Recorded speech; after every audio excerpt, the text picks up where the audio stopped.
Hello everyone, আসসালামু আলাইকুম। কেমন আছেন সবাই? আশা করছি সবাই খুব ভালো আছেন, সুস্থ আছেন। আজ সারাদিন কি করলাম সবকিছু নিয়ে থাকছে আমার আজকের এই ভিডিওটি। আজকে সকালবেলায় দেখেন একদম শাকসবজি নিয়ে হাজির হয়ে গেছি।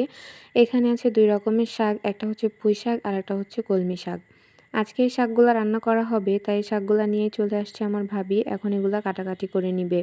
কিছুক্ষণ পরই এই সব কিছুকে কাটাকাটি করে নেওয়া হয়ে গেছে। আর যেহেতু আজকে এই শাকসবজিগুলো কাটতে একটু বেশি সময় লাগতেছিল, তাই প্রথমে ভাতটা রান্না করতে বসিয়ে দিছিল। আর এখানে দেখেন ভাত রান্না কিন্তু প্রায় হয়েও যাচ্ছে।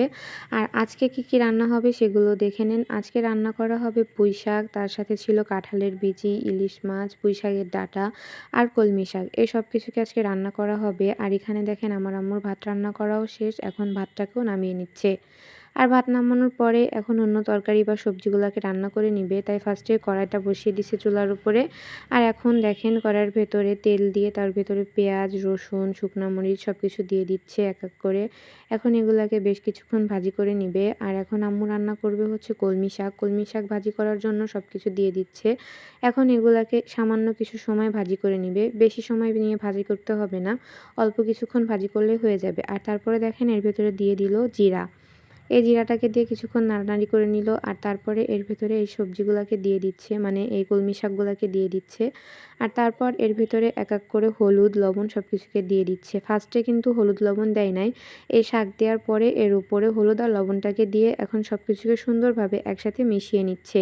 আর এই যে কিছুক্ষণ ঢেকে দেওয়ার পরে এই শাকগুলা দেখেন একদম অল্প হয়ে গেছে। আর এখন এটাকে আরও কিছুক্ষণ ভাজি করে নিবে। আম্মুর শাক ভাজি হতে হতে এই সাইডে আব্বুও বাজার থেকে অনেক কিছু বাজার করে নিয়ে আসছে। আর এখানে ছিল হচ্ছে কয়েল, সাবান, কাঁচামরিচ আর ছিল গরুর মাংস। এখানে এখন আম্মু গরুর মাংসটাকেও এখন প্যাকেট থেকে বের করে নিচ্ছে। আর আজকের গরুর মাংসটা ছিল এত ফ্রেশ, খুব সুন্দর দেখতেও ছিল। আর কাঁচামরিচ তো দেখছেন খুব অল্প নিয়ে আসছে, কারণ বৃষ্টি হচ্ছে বলে কাঁচামরিচের দামও অনেক বেড়ে গেছে। আর এই যে আম্মুরও গরুর মাংসটাকে নামিয়ে নেওয়া হয়ে গেল প্যাকেট থেকে। আর এই যে দেখেন কত সুন্দর একটা হাড্ডি দিছে, দেখছেন অনেক সুন্দর কিন্তু মাংসটা দেখতে। আর ওই সেই সাইডে বসে বসে চানাচুর খাচ্ছে। তারপর আম্মু এখন এগুলা সব কিছুকে ফ্রিজে উঠিয়ে রাখবে। আর এই সাইডে দেখেন সব কিছু হতে হতে কিন্তু শাকভাজিটাও হয়ে যাচ্ছে। আর আম্মু এখন শাকভাজিটাকে নামিয়েও নিছে। আর আমাদের বাড়ির তো প্রত্যেকেরই সবার পছন্দের এই কলমি শাক ভাজি, তাই কলমি শাক আনলেই আম্মু সবার আগে ভাজি করে নেয়। আর এগুলা তো সব কিছু হয়ে গেল। তারপরে এখন দেখেন ইলিশ মাছ ভাজি করবে। আর আজকে যেহেতু ইলিশ মাছ দিয়ে আম্মু 2টা রেসিপি করবে, তাই ইলিশ মাছগুলোকে তো ভাজি করে নিতে হবে। তাই প্রথমে ইলিশ মাছের লবণ হলুদ সুন্দরভাবে মাখিয়ে নিচ্ছে। আর তারপরে দেখেন ফ্রাই প্যান গরম করে এর ভিতরে দিয়ে দিল তেল। আর তেল গরম হওয়ার সাথে সাথে এখন মাছগুলোকে ছেড়ে দিচ্ছে এক এক করে। এই ইলিশ মাছগুলোকে এখন সুন্দরভাবে ভাজি করে নিবে। ইলিশ মাছ ভাজি করতে কিন্তু খুব একটা বেশি সময় লাগে না। ইলিশ মাছ, চিংড়ি মাছ একদম অল্প সময়ের মধ্যে ভাজি বা রান্না খুব সহজেই হয়ে যায়। এখানে দেখেন আম্মু প্রথমে সব মাছগুলোকে দিয়ে দিল। আরও কিছু মাছ আছে, সেগুলো একটু পরে ভাজি করে নিবে। আর এই মাছগুলোকে ভাজি করা হয়ে গেছে, তাই এখন এই মাছগুলোকে নামিয়ে নিচ্ছে। আর এই যে দেখেন নামানো হয়ে গেল মাছগুলোকে, বাকি মাছগুলোকেও ভাজি করে নিছে।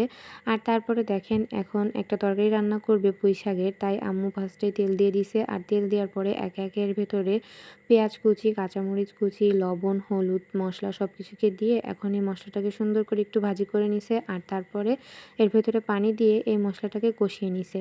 আর তারপরে এর ভেতরে দিয়ে দিল পুঁই শাকের ডাঁটাগুলা, আর তার সাথে দিল এই কাঁঠালের বিচিগুলা। কাঁঠালের বিচিগুলা খেতে কিন্তু বেশ মজাই লাগে, মিষ্টি মিষ্টি লাগে, অনেক মজা লাগে খেতে।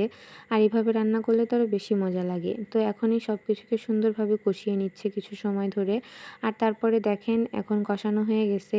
আর তরকারি রান্না করার জন্য পরিমাণ মতো পানিও দেওয়া হয়ে গেছে, তাই এখন এই পানিতে জাল ওঠার পরে শাকগুলাকে এক এক করে দিয়ে দিচ্ছে। আর এই শাকটাও দেখেন একদম নরম হয়ে গেছে, অল্প হয়ে গেছে। আর তারপর এর ভেতরে এখন দিয়ে দিচ্ছে এক এক করে মাছগুলাকে। তরকারি রান্না করার জন্য যে মাছগুলাকে ভাজি করে রাখছিল, সেই মাছগুলাকে এখন তরকারির ভেতরে দিয়ে দিচ্ছে। আর কিছুক্ষণ রান্না করে নিলেই এই তরকারিটা রান্না করা হয়ে যাবে। আর তারপরে দেখেন ঐশীও চলে আসছে। ঐশীও দাদুর সাথে ঘুরতে গেছিল, মানে ঐশী আমার আব্বুর সাথে ঘুরতে গেছিল। আর ও নিজের পছন্দের খাবারগুলা কিনে নিয়ে আসছে। এখানে আইসক্রিম, চকলেট, চিপস অনেক কিছু কিনে নিয়ে আসছে। আর সব কিছুকে এখানে রেখে নিজের জুতাটাকে আগে খুলে নিচ্ছে। তারপরে এই সব কিছুকে নিয়ে এখন চলে যাচ্ছে ঘরের ভেতরে। এখানে নাকি বসবে না, ঘরের ভেতরে যে বসবে, তাই দেখেন একা একা সব কিছুকে উঠিয়ে নিচ্ছে। আর এই যে এখন আমার সঙ্গে চলে যাচ্ছে ঘরে। কোন ঘরে যাবে সেটা নিজেও বুঝতেছে না, তাই প্রথমে আমার রুমে যেতে যাচ্ছিল আর তারপরে এখন আমার রুম ভালো লাগেনি বলে আমার আম্মুর রুমে চলে যাচ্ছে। আর এই যে ওর চকলেট, চিপস, আইসক্রিম সব কিছুকে এখন নিচে রেখে দিল। আর তারপরে দুপুরবেলা অনেক খিদা লেগে গেছিলো, তাই এখানে আমরা সবাই মিলে বসে বসে কাঁঠাল, ড্রাগন আর মিষ্টি খাচ্ছিলাম। আর এগুলা খেতে খেতেই ঐশী তো আইসক্রিম নিয়ে আসছে। আইসক্রিমটা না খেলে তোর ভালোই লাগতেছে না, তাই প্রথমে আইসক্রিমের বক্সের কাছে চলে আসছে আর এখন ওর আম্মু আইসক্রিম বের করে দিচ্ছে। এখন আমরা সবাই মিলে বসে বসে আইসক্রিম খাবো। তো ফার্স্টেই দেখেন একটা ফ্রিজে দিয়ে দিল এই আইসক্রিমটা। এখন সবাইকে এক এক করে দিচ্ছে আর আমরা সবাই মিলে এক এক করে আইসক্রিম খাচ্ছি। তো ফার্স্টে আব্বুকে দিয়ে দিলাম আইসক্রিম। আব্বুকে দেওয়ার পরে আব্বু আইসক্রিম খেয়ে নিচ্ছে। আর এখানে যেহেতু অনেক রকমের চামিচ আছে, তাই যেকোনো একটা দিয়ে খাওয়া শুরু করে দিছে। আর তারপরে আম্মুকে দিয়ে দিলাম আইসক্রিম। আম্মু এখানে রান্না করতেছে আর বসে বসে আইসক্রিম খাচ্ছে। এখানে কিন্তু আম্মুর তরকারিটা রান্না করা হয়ে গেছে। আর ইলিশ মাছ ভুনা করার জন্য এখন আবারও কড়াইতে নতুন করে তেল দিয়ে পেঁয়াজ রসুন দিয়ে সুন্দর করে ভাজি করে নিচ্ছে। আজকে ইলিশ মাছ ভুনাও করবে, তাই এখানে সব কিছু আবারও করে নিচ্ছে। আর এই যে দেখেন ঐশী এখন আইসক্রিম খাচ্ছে। এটা হচ্ছে ঐশীর ফ্রিজ। ঐশী বসে বসে আইসক্রিম খাচ্ছে। আর এই সাইডে আমার আম্মুর মশলাটাকেও সুন্দরভাবে কষানো হয়ে গেছে আর পানিতেও সুন্দরভাবে জাল হয়ে গেছে, তাই এখন পানির ভেতরে ইলিশ মাছটাকে দিয়ে দিচ্ছে। এই মাছটাকে আরও বেশ কিছুক্ষণ রান্না করে নিলেই হয়ে যাবে ইলিশ মাছ ভোনা। আজকের মোটামুটি রান্না করা তাহলে একেবারেই শেষ হয়ে যাবে।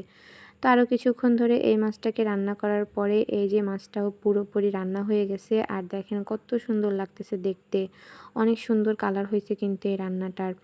তারপর তো দুপুরে সব রান্নাবাড়া শেষ করা হয়ে গেল আর আমরাও গোসল করে নামাজ পড়ে সবাই চলে আসছি খাওয়া দাওয়া করতে। আজকে দুপুরের মেনুতে তো বেশ অনেক কিছুই ছিল, কিন্তু এখানে একটা জিনিস নেই, এখন একটু পরেই দেখতে পাবেন। খুবই মজাদার একটা জিনিস আম্মু রান্না করছে, যেটা আমি ভিডিও করতে পারিনি। আমি গোসল করতে চলে গেছিলাম, তাই আর ভিডিও করা হয়নি। আজকের রেসিপি কী ছিল দেখেন।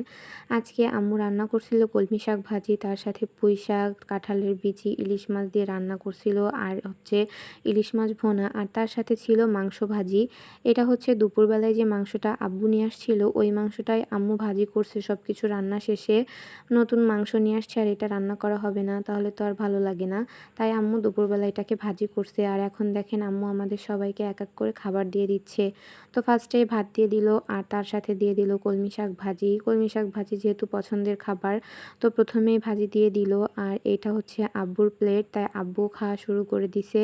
আর আব্বুর সাথে সাথে এখন আমাদেরকেও আম্মু প্লেটে খাবার দিয়ে দিচ্ছে, আমরা সবাই মিলেও খাওয়া দাওয়া শুরু করে দিব।